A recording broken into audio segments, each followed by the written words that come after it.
Fala pessoal, esse é mais um vídeo do canal Trilha com Cristo. Se você gostar do vídeo, clique em curtir, comenta, compartilha e se inscreva, porque a trilha é sua.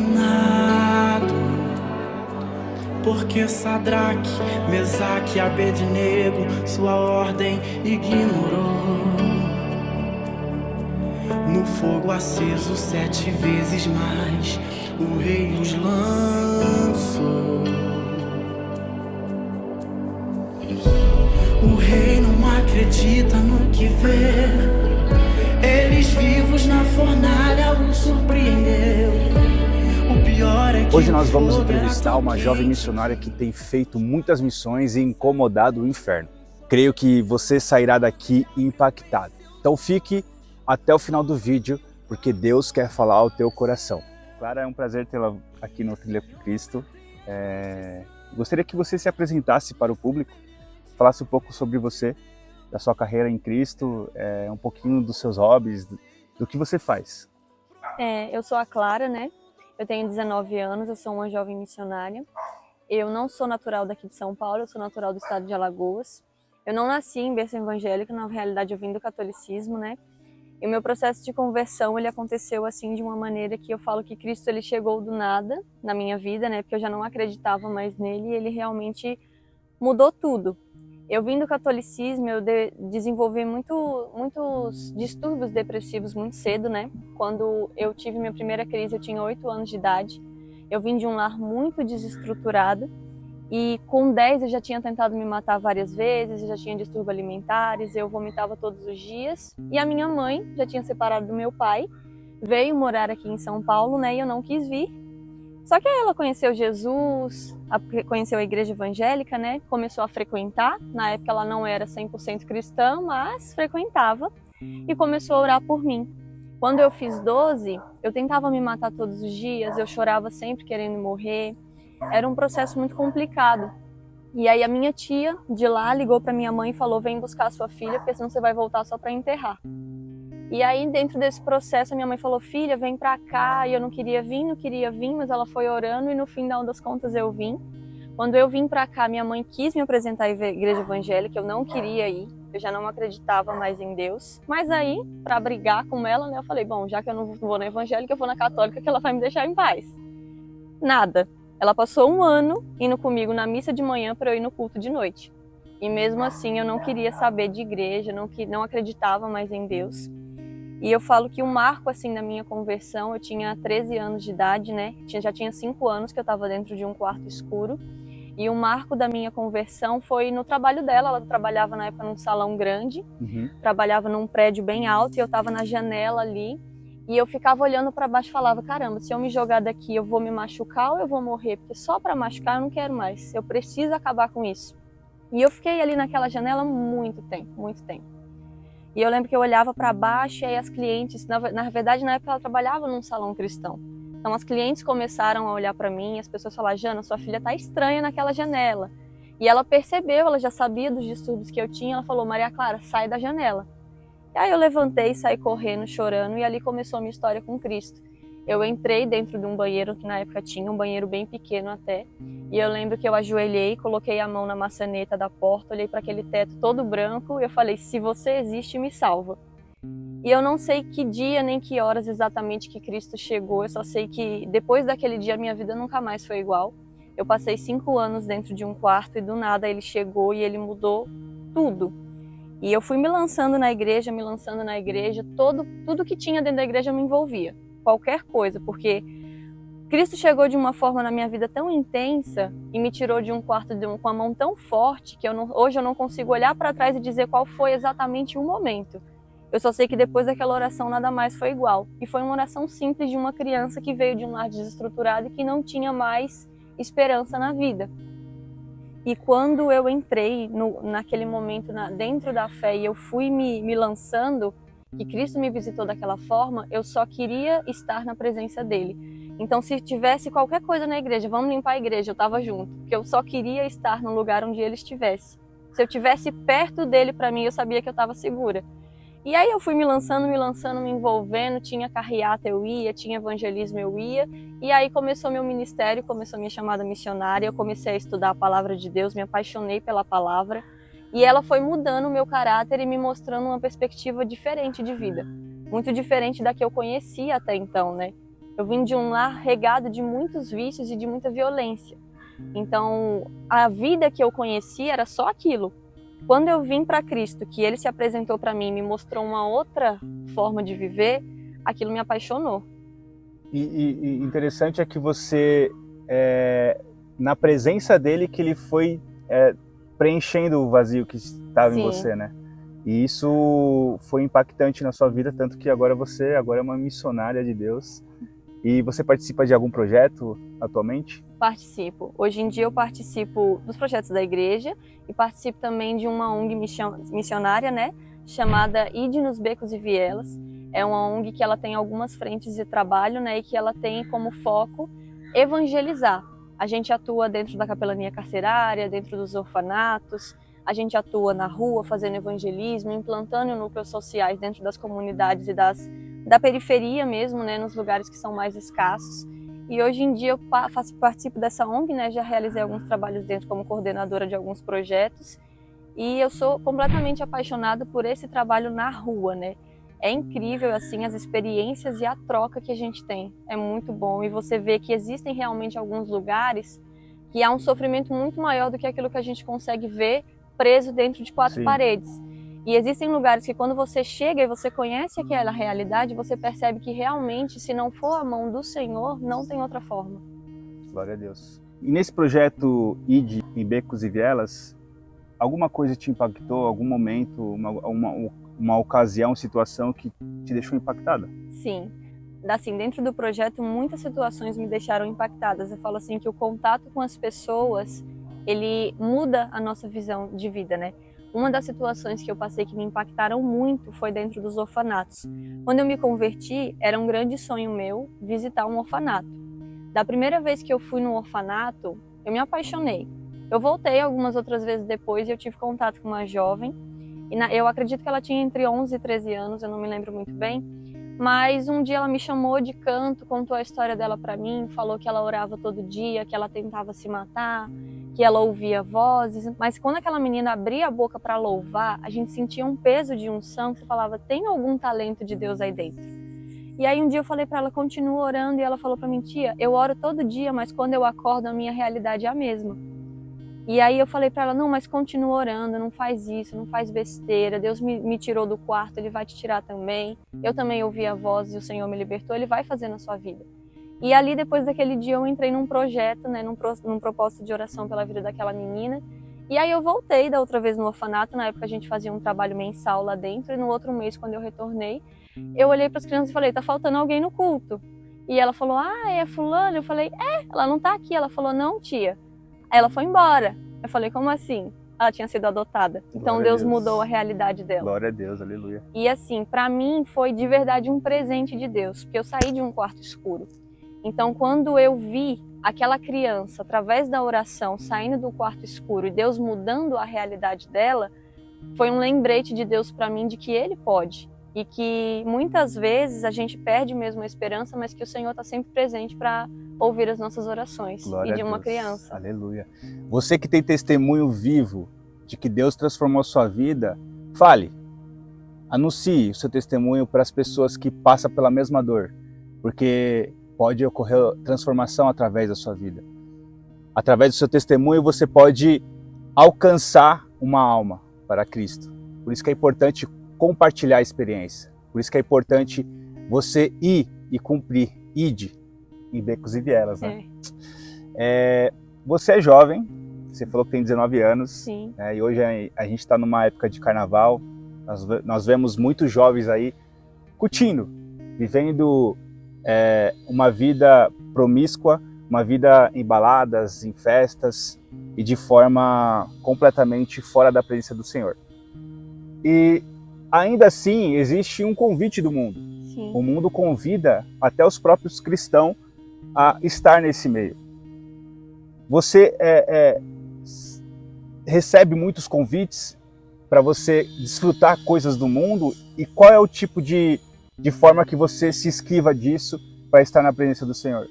Eu recebi muitos convites, principalmente no começo da minha caminhada, né? Eu acho que no começo a gente não tem muitas vezes tanto foco daquilo que a gente quer.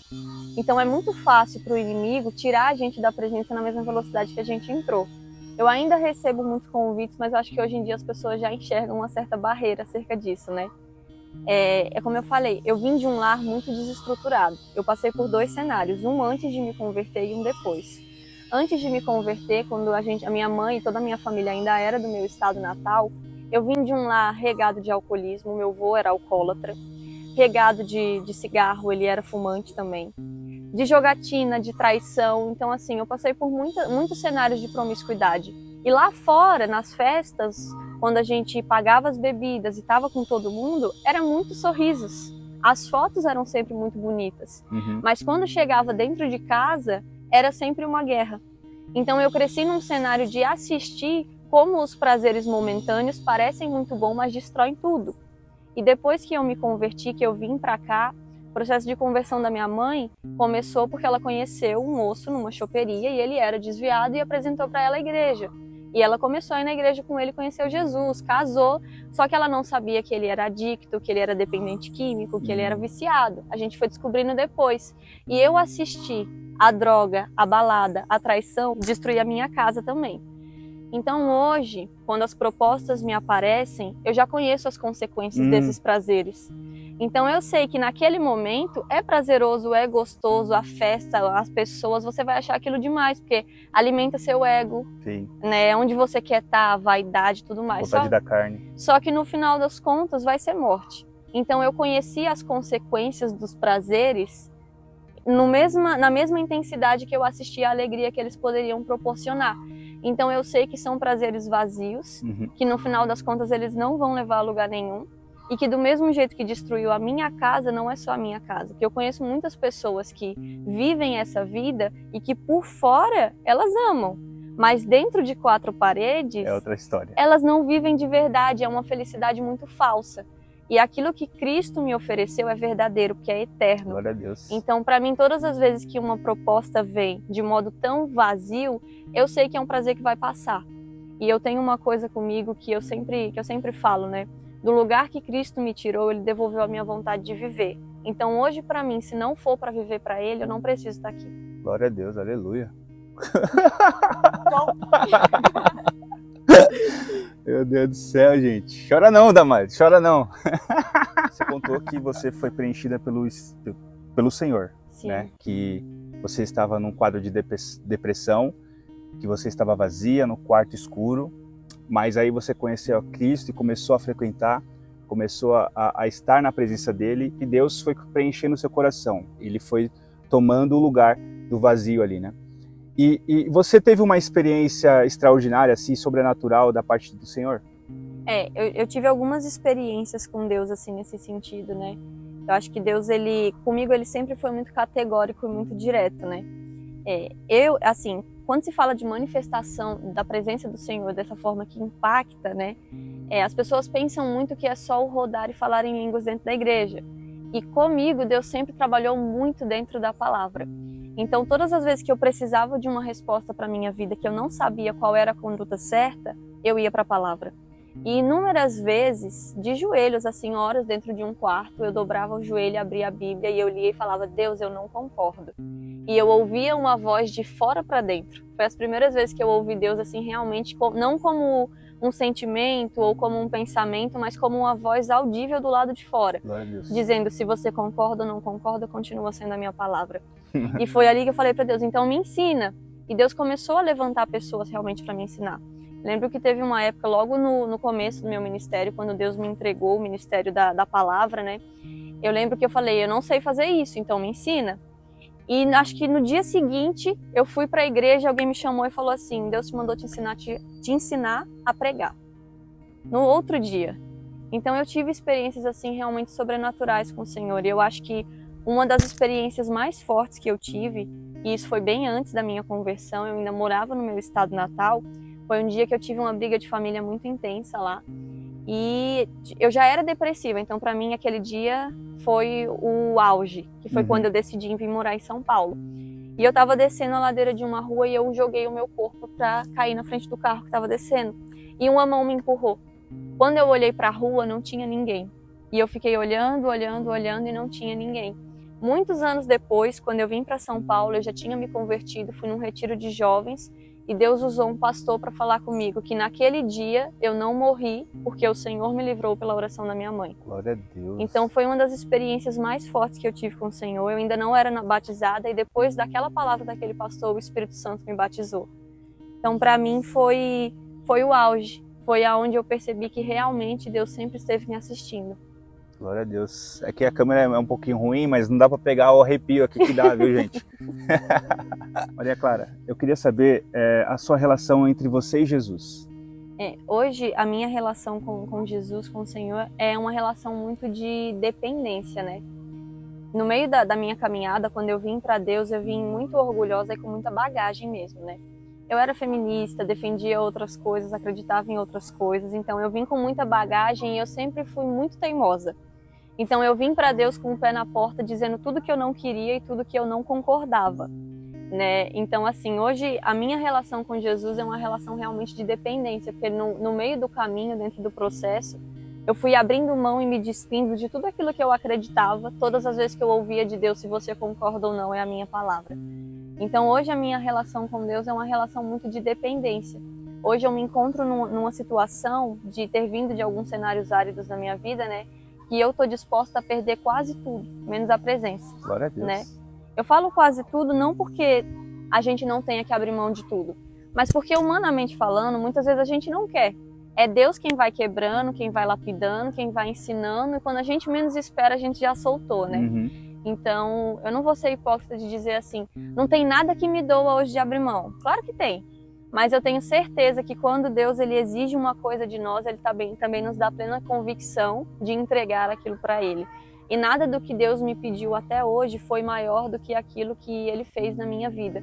Então, hoje, a minha relação com Deus é muito assim, de dependência, de entender de que eu posso não ter tudo, mas se eu tiver Ele, é suficiente para mim. Glória a Deus. E hoje, o meu propósito, assim, de vida, né, não só pelo título de missionária, não por isso, mas porque muito antes do título, o Senhor me ensinou o valor das pessoas. É como eu falei, quando eu vim para Deus, eu vim com muita bagagem. Eu tinha muitos sonhos. E eu falei para Deus que eu não estava disposta a abrir mão de nenhum deles, né? Nenhum deles. Então eu já tinha uma carreira no mundo da dança e eu queria continuar com ela. Então eu não queria abrir mão dos meus sonhos, eu não queria abrir mão da faculdade que eu queria fazer, eu não queria abrir mão de nada, né? E aos poucos eu fui abrindo mão. E aí Deus me ensinou que o que realmente importa são outras pessoas. Tem uma autora que eu gosto muito que ela diz que quando chegar a hora, tudo vai virar pó e cinzas. As únicas coisas que a gente devolve para Deus são as outras pessoas. Então, se a Bíblia diz que Ele é o dono do ouro e da prata, se a Bíblia diz que tudo está no controle dEle, então não tem nada aqui que eu não vá devolver para Ele. O que Ele me dá aqui é misericórdia, para que eu viva uma vida que revele o nome dEle. Mas a única coisa que eu posso devolver realmente para Ele são as pessoas. Então hoje o meu foco e o meu propósito é ser salva, porque Ele escreve o nosso nome no livro da vida, mas a escolha de viver em santidade todo dia flui de nós, e ser canal para que outras pessoas também sejam. Eu falo que eu quero ir para o céu, mas eu não quero ir sozinha. Aleluia, glória a Deus. Esse é o nosso pensamento, é isso que nós queremos. Tem alguma palavra que você guarda no seu coração que te impactou? Tem algumas palavras que eu guardo no meu coração, né? Acho que uma delas hoje que latejam assim na minha alma e que eu sinto que é a palavra que Deus liberou sobre a minha vida, né? É Isaías 61. O Senhor me ungiu para levar as boas novas, pregar aos cativos, aos que sofrem, aos que estão presos, aos quebrantados de coração, né? Então, hoje, para mim, a mensagem da minha vida é essa, que o Senhor me ungiu para levar o nome dEle. E isso tem muito a ver com o seu propósito. Tem. Você acabou de falar. Que impactante isso, gente. Um amor assim por almas que a gente precisa ter para alcançar muitas vidas, né? Porque assim, você já participa do projeto ID. Você já tem esse título de missionária, mas não porque você recebeu esse título, é porque você anseia por isso, de buscar vidas que estão aí no carnaval, que estão aí no mundo. E você viveu os dois cenários, né? Sim. O cenário da destruição de família, do mundo, e agora está vivendo um cenário na presença dele. Eu queria que você resumisse Jesus em uma palavra só e explicasse por quê. Olha, resumir Jesus em uma palavra só é muito difícil. É muito difícil. É muito difícil, muito difícil mesmo. Mas eu acho que se eu preciso resumir ele em uma palavra só, é salvação. Que a minha oração quando eu tinha 13 anos foi essa: se você existe, me salva. E eu acho que a salvação que Cristo promoveu para nós na cruz, ela resume tudo. Então, para mim, se eu preciso resumir Jesus em uma palavra, é essa: salvação. Glória a Deus. Bom, a Igreja Betuel vai ficar um pouco triste, né? Porque Sim. nós descobrimos que você vai para outro estado, vai para o seu estado natal, lá que é Alagoas. Sim. Né? E a gente vai sentir sua falta, mas você vai carregar algo que você recebeu aqui. Sim. Uma missão. E aí, como que vai ser? Você vai continuar exercendo um pouco das atividades da igreja aqui? Ou você vai criar vai entrar num novo ministério, provavelmente, lá? Sim. E como que vai ser? Você já planejou tudo isso? A gente tá orando, na realidade, para Deus direcionar a gente para o melhor método, né? Mas a gente tem alguns planos, né? Do ministério, no sentido do evangelístico que eu faço parte hoje, né, da ONG, eu não vou me retirar. No momento eu vou ficar como responsável administrativa, né? Vou ficar mais responsável pela agenda realmente do projeto. Mas no campo mesmo eu não vou conseguir estar. Uhum. Mas eu vou ter que procurar um novo ministério, né? E eu já estou procurando outro trabalho missionário por lá. Então eu não pretendo ficar parada, realmente, né? Como eu falei, é o meu propósito de vida. Então, para mim hoje, sentar e não fazer nada é impossível, eu acredito. Realmente eu não consigo fazer isso, mas eu acho que o meu maior objetivo hoje em relação a voltar para minha cidade, né, dadas as circunstâncias e tudo mais, é alcançar a minha família, levar um bom testemunho de Cristo, e com a bagagem que eu adquiri aqui, eu quero que outras pessoas também conheçam o que Cristo pode fazer. Então acho que é propagar a chama missionária que o Senhor colocou no meu coração, no meio dos meus, mas também no meio do outro estado. Amém. O que você falaria para o público do Trilha com Cristo? Qual a mensagem que você deixaria para eles? A mensagem que eu deixo, né, para o público do Trilha com Cristo e também que eu almejo deixar com a minha vida é que o ID não é um chamado, o ID é uma ordenança do Senhor. Ele disse: ide e pregai o evangelho a toda criatura. E esse é o maior ato de amor que a gente pode fazer por alguém. E se a gente diz tanto amar Jesus, a gente precisa revelar isso na nossa vida. Que amar a Cristo é isso, é anunciá-lo. Que eu não quero só ser salva, eu quero que outras pessoas sejam. E para mim, a maior ato de amor por alguém não é dizer eu te amo. É de fato você viver como quem ama. E para mim, viver como quem ama é apresentar Jesus para alguém. Clara, quero agradecer a sua presença aqui no Trilha com Cristo. Sei que muitas vidas vão ser impactadas com o seu testemunho, com a sua história, né, com tudo que você trouxe aqui. E eu creio que você vai ser usada por Deus lá em Alagoas. Amém. Que Deus vai te ungir com autoridade, já te ungiu com autoridade para pregar as boas novas do reino de Deus para essas pessoas que estão precisando. Tem pessoas que estão sedentas, tem terras ali férteis que precisa da água do Espírito Santo para florir, entendeu? Então, eu creio que Deus vai te usar grandemente. Amém. Em nome de Jesus. E obrigado pela oportunidade. Obrigado você. É isso aí. Pessoal, se você gostar do vídeo, clique em curtir, compartilha com seu amigo aí, se inscreva no canal, porque a trilha é sua.